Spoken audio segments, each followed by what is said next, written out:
আবু হুরায়রা রাদিয়াল্লাহু তাআলা আনহু বলেন, আমি মসজিদে নববীতে পেটটা মাটির উপরে চাপা দিয়ে শুয়ে থাকতাম, উপর হয়ে শুয়ে থাকতাম। সাহাবীরা আমার গায়ের উপরে পা দিয়ে চলে যেত, ওরা মনে করতে এটা পাগল, আমার কোনো দামই দিত না।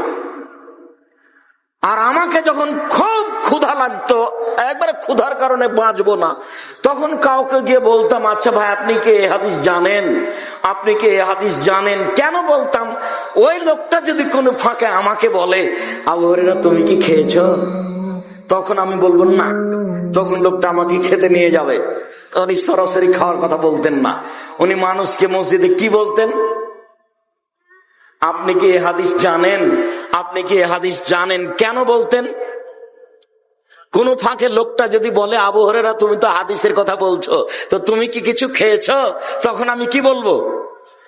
আমি বলবো না, তখন লোকটা কি করবে? আমাকে খেতে নিয়ে যাবে। ইনি হচ্ছেন আবু হুরায়রা।